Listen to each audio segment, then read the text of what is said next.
வணக்கம் ஃப்ரெண்ட்ஸ், இன்னைக்கு வீடியோவில் என்ன பார்க்க போகிறோன்னா அவல் பாயாசம் தான் அங்கே செய்ய போகிறோம். நான் அவல் எடுத்திருக்கேன். இதை சுத்தமாக வாஷ் பண்ணி கொஞ்சமாக தண்ணி சேர்த்து ஊற வச்சுக்கலாங்க ஒரு 5 மினிட்ஸு. இங்கே பாருங்கள், சுத்தமாக வாஷ் பண்ணிவிட்டு கொஞ்சமாக தண்ணி சேர்த்து ஊற வைக்கிறேங்க. இது ஒரு 5 மினிட்ஸ் ஊறட்டங்க. அதுக்குள்ளே மற்ற பொருள்களை ரெடி பண்ணிக்கலாம். இங்கே பாருங்கள், நான் தேங்காய் துருவல் கொஞ்சம் எடுத்திருக்கேன்.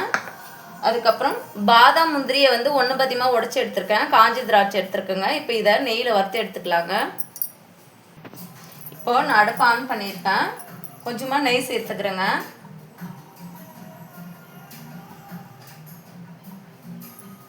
கொஞ்சமாக நெய் சேர்த்து இப்போ இதை வறுத்து எடுத்துக்கலாம்.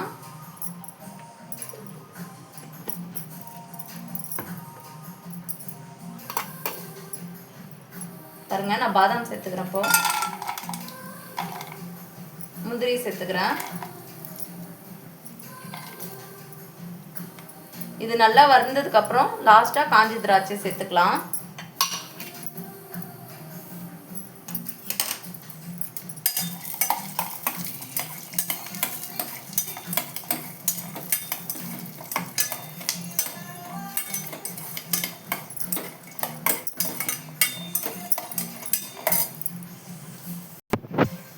இங்கே பாருங்கள், தீயக்கூடாது. இந்த அளவுக்கு பொன்னிறமாக வறந்தால் போதுங்க. இப்போ அடுப்பு ஆஃப் பண்ணிக்கலாம்.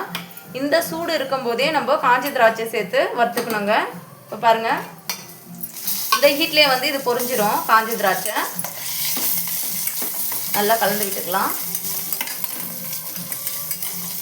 இன்னும் கொஞ்சம் ஹீட் பண்ணோம்னா நல்லா தீஞ்சு போயிடும். காஞ்சி திராட்சை லைட்டாக அது பொரிஞ்சாலே போதுங்க. டேஸ்டியாக இருக்கும் பாயாசத்தில்.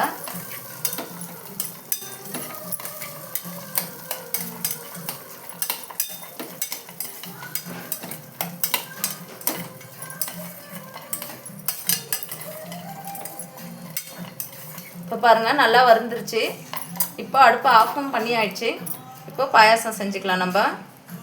இங்கே பாருங்கள், நான் பால் ஆல்ரெடி நல்லா காய வச்சு எடுத்து வச்சுருக்கேன். இதில் இப்போது தேவையான அளவுக்கு சுகர்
இப்போ இந்த நெய்யில் வறுத்து வச்ச பாதாம் முந்திரி காஞ்சி திராட்சை வந்து சேர்த்துக்கலாங்க.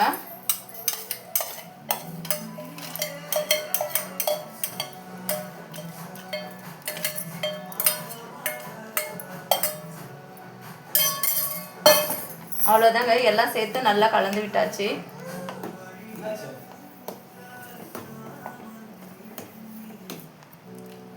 அவ்வளோதாங்க, ஈஸியான முறையில் டேஸ்டியான அவல் பாயாசம் வந்து ரெடி ஆயிடுச்சுங்க. நீங்களும் இதே மாதிரி செஞ்சு சாப்பிட்டு பார்த்துட்டு எப்படி இருக்குன்னு கமெண்ட் பண்ணுங்கள். இந்த வீடியோ பிடிச்சிருந்தா லைக் பண்ணுங்கள், ஷேர் பண்ணுங்கள், சப்ஸ்கிரைப் பண்ணுங்கள். மறக்காமல் பக்கத்தில் உள்ள பெல் பட்டனை கிளிக் பண்ணுங்கள். அப்போ தாங்க அடுத்து போடுற வீடியோ வந்து சேரும். நான் உங்களுக்கு இதை வந்து சர்வ் பண்ணி காட்டுறேன் பாருங்கள். இங்கே பாருங்கள், சர்வ் பண்ணியிருக்கேன். அவ்வளோதாங்க, அவல் பாயாசம் சிம்பிளான முறையில் டேஸ்டியான அவல் பாயாசம் ரெடி ஆயிடுச்சுங்க. நீங்களும் இதே மாதிரி செஞ்சு சாப்பிட்டு பார்த்துட்டு எப்படி இருக்குன்னு கமெண்ட் பண்ணுங்கள். நெக்ஸ்ட் வீடியோவில் பார்க்கலாம்.